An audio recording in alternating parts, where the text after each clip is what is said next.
আজ আমি আপনাদের শোনাতে যাচ্ছি একটা চিঠি। একজন বৃদ্ধ তার মৃত্যুর আগের রাতে লিখে গিয়েছিলেন তার স্ত্রীর জন্য। একটা জীবনে কাটিয়ে দেওয়া প্রেমের শেষ কিছু কথা, একটা শেষ ভালোবাসার স্বাক্ষর। এই চিঠিটা হয়তো তোমার আমার জীবনের সঙ্গে মিলে যাবে কোথাও। হয়তো মনে পড়ে যাবে সেই মানুষটার কথা, যাকে ছুঁতে চেয়েও আজ আর ছোঁয়া যায় না।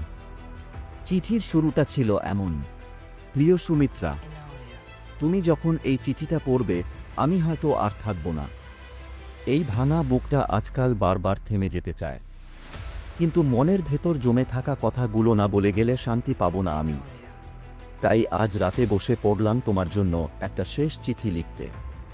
এই চিঠিটা আমার জীবন, আমার ভালোবাসা আর আমার অপূর্ণতা। চিঠিতে বৃদ্ধ ফিরে যান তার প্রেমের প্রথম দিনে। মনে আছে সেই দিনটার কথা? তুমি প্রথম কলেজে এসেছিলে লাল সালোয়ার কামিজে। আমি তোমার দিকে তাকিয়ে রীতিমতো ভুলে গিয়েছিলাম নিজের নামটা পর্যন্ত। তুমি বলেছিলে, এভাবে তাকিয়ে আছেন কেন? আমি মুচকি হেসে বলেছিলাম, ভবিষ্যতের স্ত্রীকে চিনে নিচ্ছি। আর তুমি রাগ করে চলে গেলে।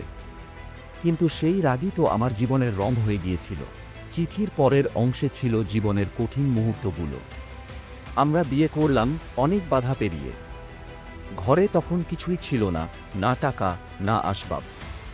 তবুও তুমিই বলেছিলে, তুমি আছো, এটাই তো সব।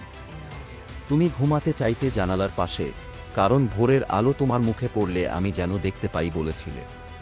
তোমার সেই ছোট ছোট কথাগুলো আজও আমার ভেতরে বেঁচে আছে। আমার বেকার থাকাই, তোমার ছোট ছোট স্বপ্ন, সব ত্যাগ করেছিলে আমার জন্য। আমি হয়তো ভালো স্বামী হতে পারিনি, কিন্তু ভালোবাসতে চেষ্টা করেছিলাম সারা জীবন।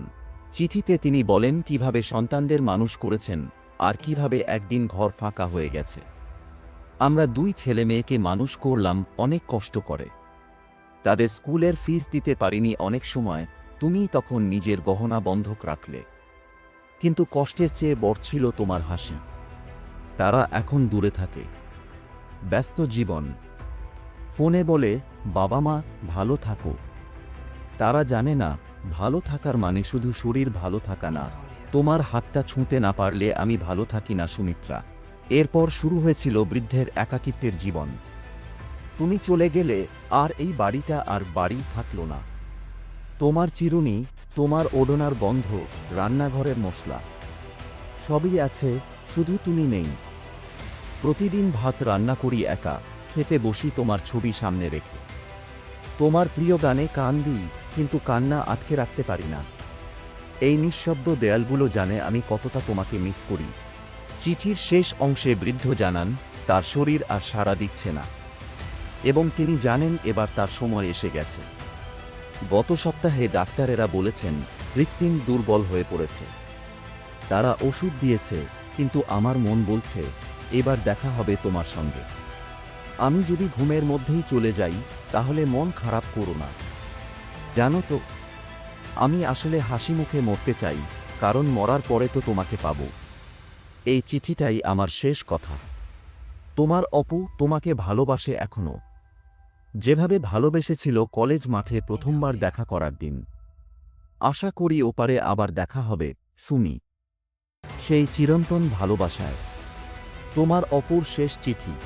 এই ছিল একটা শেষ চিঠির গল্প, যেটা কাগজে লেখা হলেও তার প্রতিটা শব্দ যেন হৃদয়ে গেঁথে যায়। এই চিঠিটা আমাদের শেখায়, ভালোবাসা মানে শুধু একসাথে থাকা না। ভালোবাসা মানে কারো জন্য অপেক্ষা করাও। তুমি যদি এমন কাউকে ভালোবাসো, তাকে একটা চিঠি লিখে ফেলো।